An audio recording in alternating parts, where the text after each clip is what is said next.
Welcome back.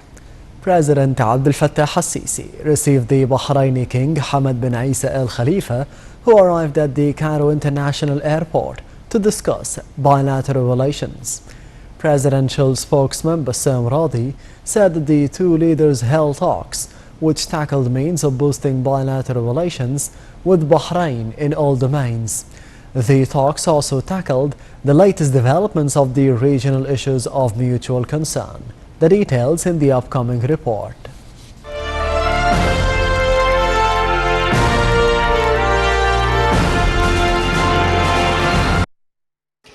President Abdel Fattah al-Sisi received Bahrain's King Hamad bin Isa Al Khalifa at Cairo Airport on Thursday, during which they reviewed bilateral ties and the latest developments in a number of regional issues, in addition to the war against terrorism and extremism, as well as ways to confront foreign interference in the region.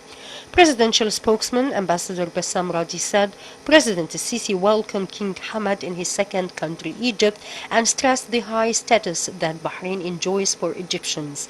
President al-Sisi hailed bilateral relations as a strategic pattern of cooperation between Arab countries. The head of state reiterated anew that security of the Gulf is part and parcel of Egypt's national security.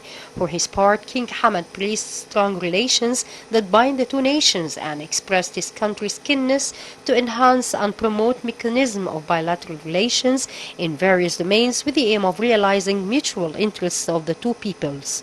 He also hailed Egypt's pioneering developmental renaissance in various domains under the leadership of President Sisi.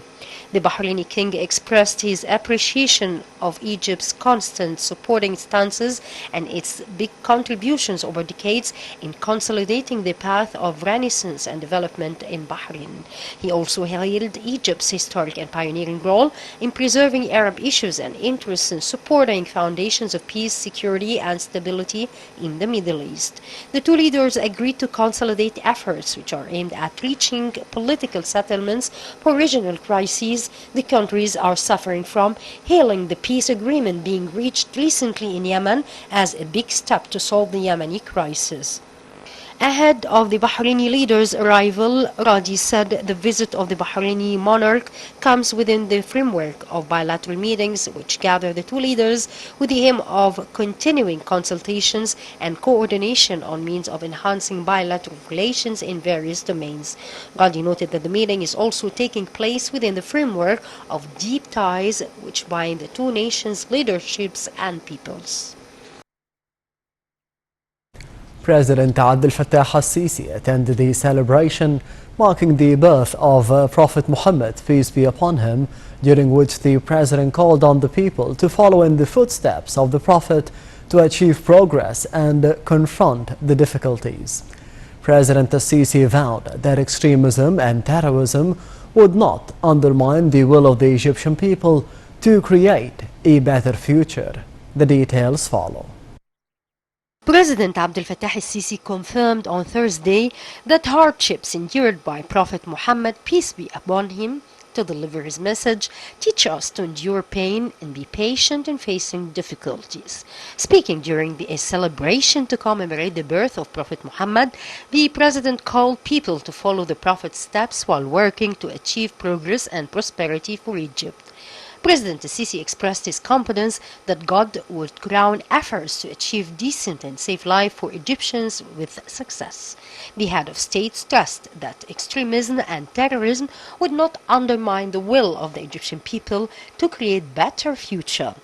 On this occasion, President al-Sisi honored a number of distinguished scholars from Egypt and other parts for the Islamic nation for their role in correcting the religious discourse.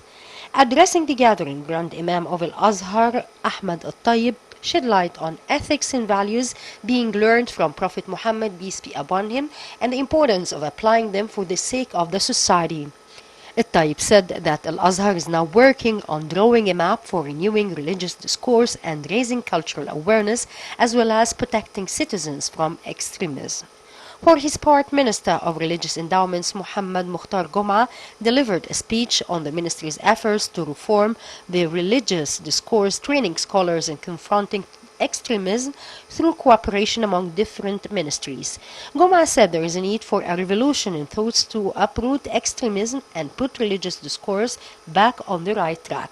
Meanwhile, President Sisi greeted Egyptians abroad on the occasion. The message was relayed by Egypt's embassies and consulates abroad, where he wished them his heartfelt greetings on the birth of Prophet Muhammad.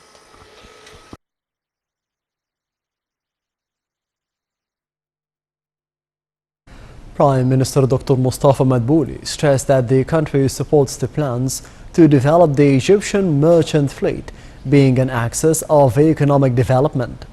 At a meeting on means of developing the merchant fleet to boost the foreign trade movement, the Prime Minister said that Egypt is a key country that has an effective regional role, and the existence of a strong merchant fleet makes the country an important point on the path of global trade, being a gate that leads to the African countries.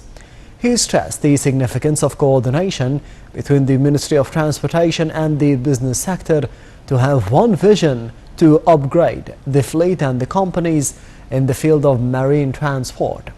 During the meeting, Madbouli reviewed a study on developing the Egyptian merchant fleet within the framework of the Egyptian Vision in 2030. Worth mentioning that the Egyptian fleet now reaches 117 ships that have a capacity of 901,000 tons.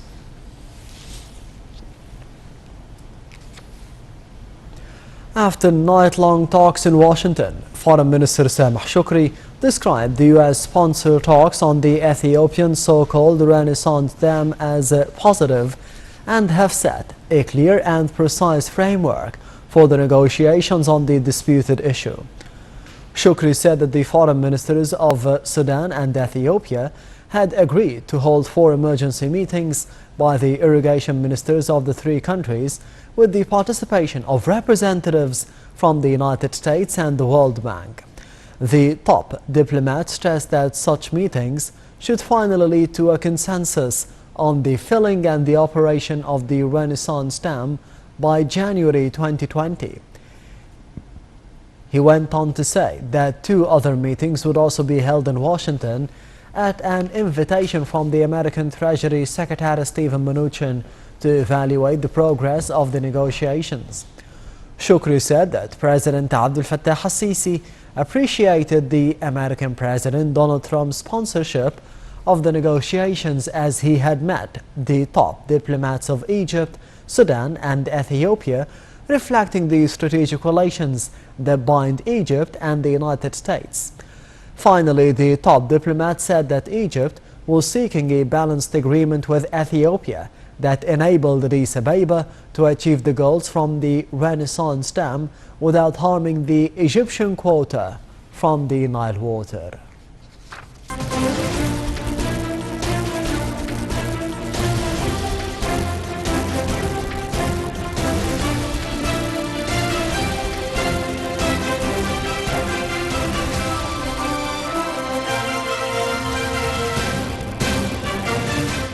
Egypt's stock market indices collectively soared on Thursday, being bolstered by purchasing operations by Arab and foreign investors. The main EGX 30 soared 0.59%. The small and medium EGX 70 added 0.48%. The more expanded EG 100 added 0.48%. The overall transactions and dealings within the session reached £840 million.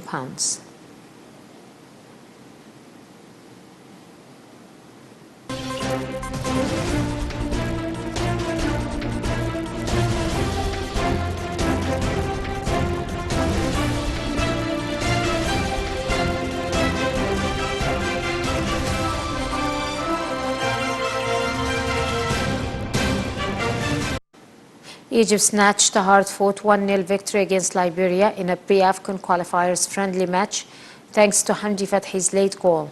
5 minutes before the full-time whistle, Mohamed Hani went up the right flank and sent a ground cross to Fathi, who finished the ball into the back of the net with a brilliant first touch. The visitors suffered a blow as they were reduced to 10 men in the 87th minute after Christopher Jackson was shown a red card.